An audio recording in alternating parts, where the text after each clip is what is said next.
Shalom, selamat berjumpa kembali dalam program Street Justice bersama dengan saya, Pastor Yafet Suyono. Bapak Ibu Saudara yang dikasihi Tuhan Yesus Kristus, yang diberkati oleh Tuhan, pendengar setia dari program Street Justice Smart People Church. Sebelum saya share dan kita bersama-sama belajar kebenaran firman Tuhan, mari kita berdoa.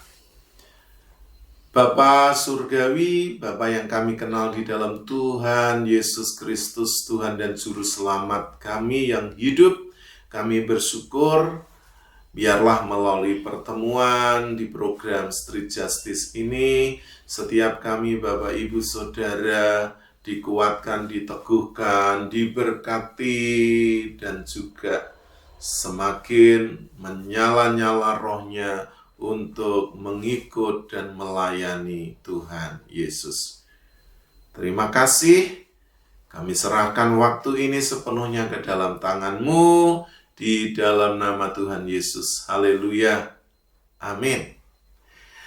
Bapak Ibu Saudara, di dalam kesempatan ini saya ingin mengajak Bapak Ibu untuk merenungkan sesuatu.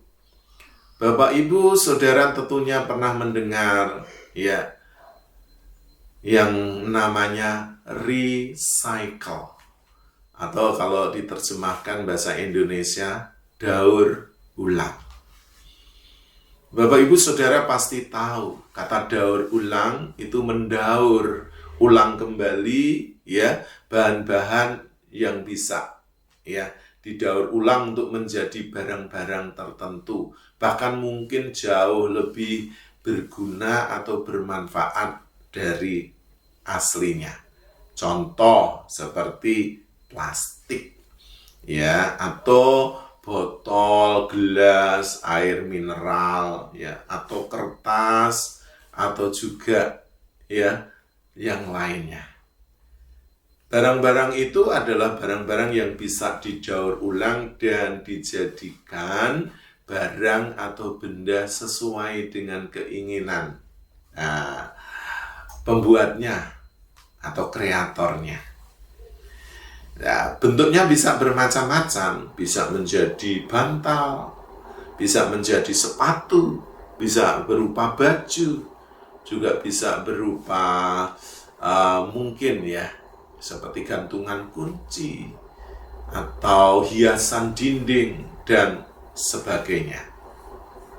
Nah, namun saya tidak hendak untuk membicarakan hal itu kepada Bapak Ibu Saudara. Nah, sebelum saya sharing lebih jauh, kita akan membaca firman Tuhan yang terambil dari surat 2 Korintus pasal 5 ayat 17 yang berbunyi, "Jadi siapa yang ada di dalam Kristus, ia adalah ciptaan baru. Yang lama sudah berlalu, sesungguhnya yang baru sudah datang."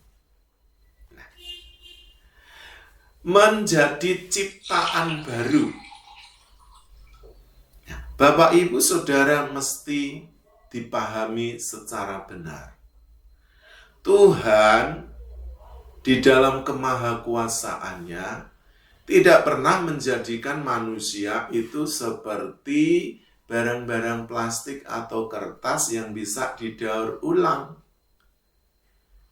Namun, ketika manusia jatuh ke dalam dosa, memang manusia dibuang ke dunia ini, di mana iblis lebih dahulu dilemparkannya. Dan manusia diperintahkan untuk berjuang bagi kehidupannya. Yang firman Tuhan katakan, untuk mencari makan manusia harus berpeluh, berkeringat, kerja keras untuk memenuhi kehidupannya, kebutuhannya, tidak hanya sendiri tapi juga bagi keluarga, istri dan anak-anaknya. Itu bagi para laki-laki.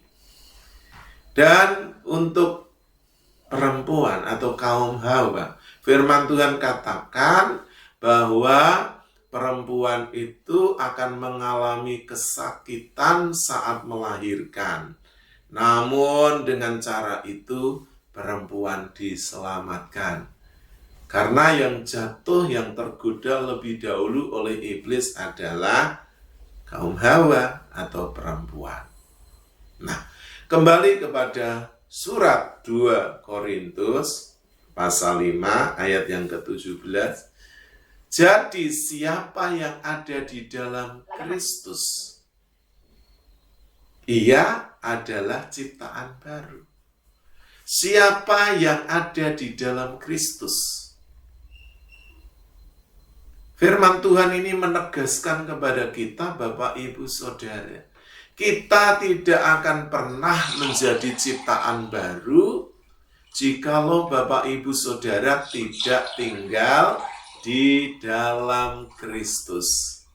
Sebab di luar Kristus pasti ya setiap orang yang tidak percaya kepadanya akan binasa. Tetapi barang siapa yang berada di dalam Kristus, semua dosa-dosanya, pelanggarannya, masa lalunya sudah dibeli dan harganya sudah lunas dibayar oleh Tuhan Yesus di atas kayu salib. Oleh karena itu, Bapak, Ibu, Saudara yang percaya kepada Tuhan Yesus menjadi ciptaan baru. Tuhan tidak merecycle atau mendaur ulang fisik kita ini. Tidak. Karena fisik ini pasti akan hancur, akan kembali kepada debu tanah di mana ya kita manusia ini diambil. Tapi yang Tuhan akan menciptakan baru yaitu roh kita. Karena firman Tuhan katakan semua orang telah berbuat dosa dan telah kehilangan kemuliaan Allah. Itu terdapat di kitab Roma pasal 3 ayat 23. Jadi Bapak, Ibu, Saudara yang dikasihi oleh Tuhan Yesus Kristus, Tuhan Allah Bapa kita tidak mungkin merecycle tubuh manusia yang sudah jatuh ke dalam dosa. Tidak mungkin. Karena itu manusia harus mengalami yang namanya kematian untuk membebaskan dirinya dari penghukuman kekal. Jikalau manusia itu atau kita, siapapun yang percaya Tuhan Yesus akan diselamatkan. Dan Tuhan akan memulihkan roh kita melalui kematian Tuhan Yesus di atas kayu salib, di mana roh kita dipulihkan sehingga kita bisa berhubungan kembali dengan Allah Bapa di surga. Itu dibuktikan melalui kematian Tuhan Yesus di atas kayu salib ketika dia tergantung ya dari siang sampai ke petang hari. Maka tirai bait Allah itu terbelah menjadi dua. Karena ada gempa bumi yang hebat sehingga ya tabir bait suci atau bait Allah itu di mana hanya imam atau imam besar yang diizinkan untuk memasukinya. Sebab kalau tidak pasti akan mati. Namun melalui kematian Tuhan Yesus Kristus di atas kayu salib, jalan itu sudah dibuka oleh Tuhan Yesus Kristus.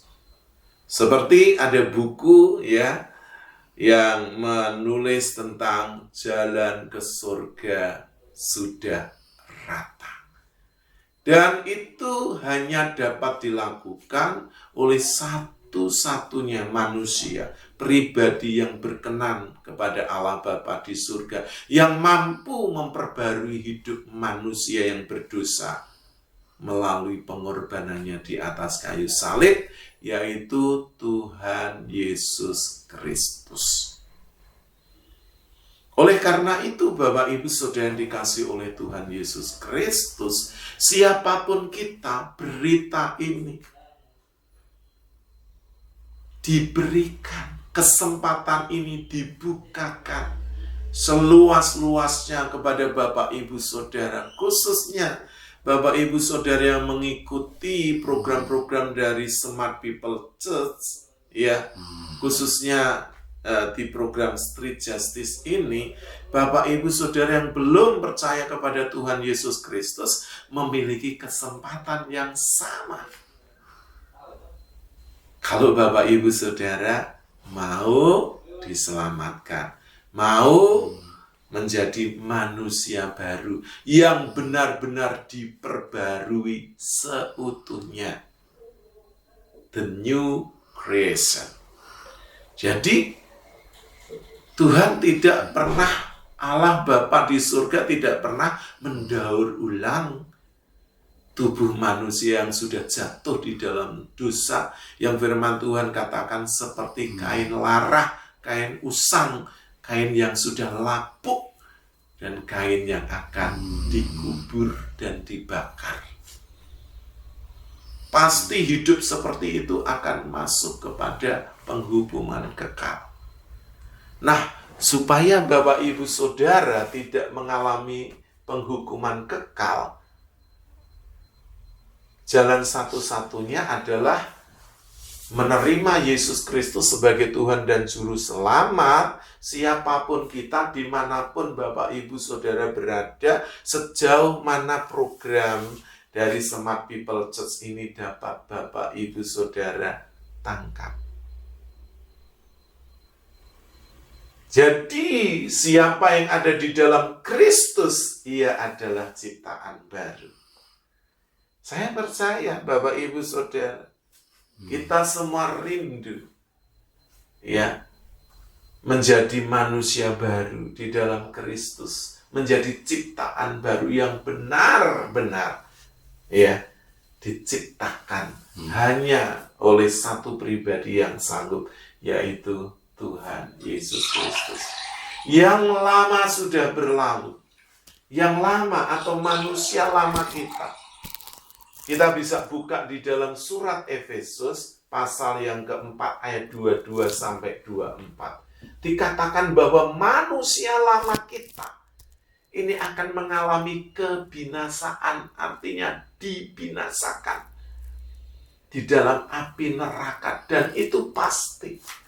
Karena manusia lama atau daging manusia kita yang sudah jatuh ke dalam dosa ini sudah tidak ada gunanya. Tidak memiliki fungsi apapun. Karena di dalam kerajaan surga hanya tubuh kemuliaan yang bisa masuk ke sana. Bukan tubuh daging yang sudah rusak ini oleh karena dosa, yang akan kembali lagi ke dalam debu tanah. Tetapi roh kita yang sudah diciptakan kembali menjadi ciptaan baru di dalam Kristus Yesus Tuhan, itulah yang mampu untuk bertemu, melihat, dan memiliki hubungan dengan Bapa di surga. Injil Matius menulisnya, ya, tanpa kesucian tidak ada seorang pun yang dapat melihat Allah. Sebab Allah itu suci dan tanpa kesucian tidak mungkin. Oleh karena itu, manusia daging ini yang sudah rusak karena dosa tidak lagi suci, tapi sudah rusak, sudah penuh dengan dosa dan layak dihukum di api neraka. Roh kita melalui kematian Tuhan Yesus Kristus sudah diperbarui, dibuat baru kembali, sama sekali dibuat baru, sehingga mampu berhubungan dengan Allah Bapa di surga. Yang lama sudah berlalu, Sebab yang sudah usang, yang sudah rusak, yang akan dibinasakan ini tidak memiliki tempat lagi di dalam kerajaan surga, tapi dibinasakan bersama iblis dengan malaikatnya di dalam api neraka. Yang lama sudah berlalu, sesungguhnya yang baru sudah datang. Kapan yang baru itu datang?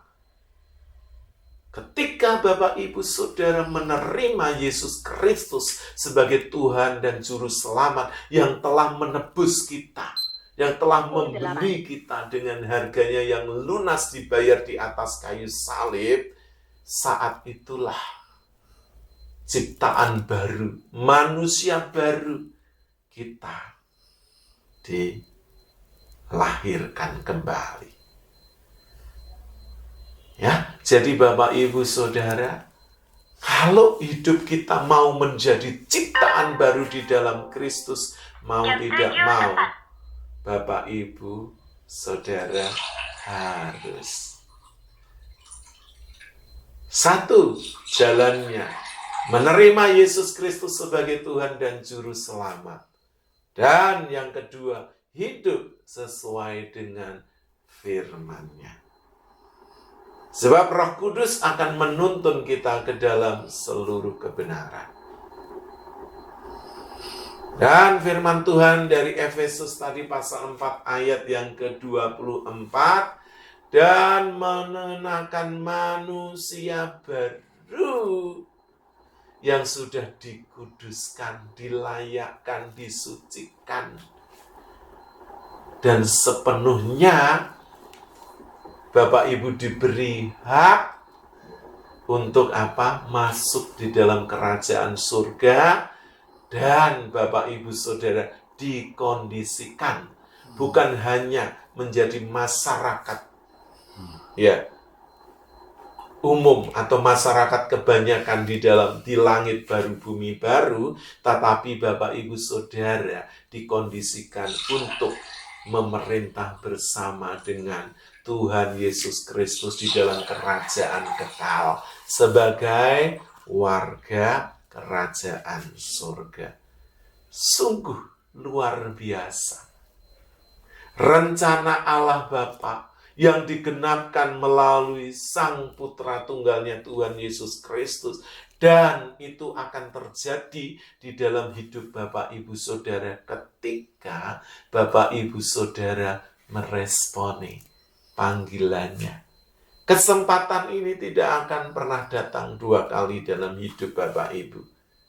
Oleh karena itu, apa yang dirindukan Allah Bapa dan Tuhan Yesus Kristus kepada setiap orang yang mau menerimanya sebagai Tuhan dan Juru Selamat, dan Bapak Ibu dijadikan baru sama sekali, ya, sehingga Bapak Ibu memiliki kelayakan untuk masuk kerajaan surga dan memerintah bersama Tuhan selama-lamanya. Apakah hal ini menjadi kerinduan Bapak Ibu Saudara semua? Saya percaya setiap kita tidak ingin binasa di dalam api neraka, tapi setiap kita ingin hidup bahagia selama-lamanya di surga bersama dengan Yesus Kristus Sang Raja. Sebab di surga tidak ada lagi kematian, tidak ada lagi sakit penyakit, tidak ada lagi penderitaan. Di sana hanya ada kebahagiaan untuk orang-orang yang sudah menjadi ciptaan baru di dalam Kristus Yesus Tuhan. Kiranya sharing kebenaran firman Tuhan ini menguatkan, membangkitkan kembali semangat Bapak Ibu Saudara yang patah, yang lemah, agar Bapak Ibu tetap menatap masa depan dan hidup sesuai dengan firman-Nya. Sebelum kita berpisah, mari kita akan berdoa. Bapa Surgawi, sungguh kami mengucap syukur karena Engkau mengasihi kami. Seperti firman-Mu, karena begitu Allah mengasihi dunia ini dan seluruh ciptaannya, sehingga Engkau memberikan Putra Tunggal-Mu Tuhan Yesus Kristus. Dan barang siapa yang percaya kepadanya tidak binasa, melainkan beroleh hidup yang kekal. Kami bersyukur Tuhan, karena itu biarlah setiap kami ada di dalam keselamatan. Dan itu hanya didapat di dalam Tuhan Yesus Kristus. Berkati seluruh pergumulan kehidupan Bapak Ibu Saudara, dan limpahkan berkat secara rohani dan juga secara jasmani, agar kami semakin mengerti kehendak-Mu di dalam seluruh kehidupan ini. Terpujilah nama-Mu. Inilah doa yang hamba-Mu naikkan hanya di dalam nama Tuhan Yesus Kristus. Amin. Bapak Ibu Saudara, sampai berjumpa kembali. Tuhan Yesus memberkati. Shalom.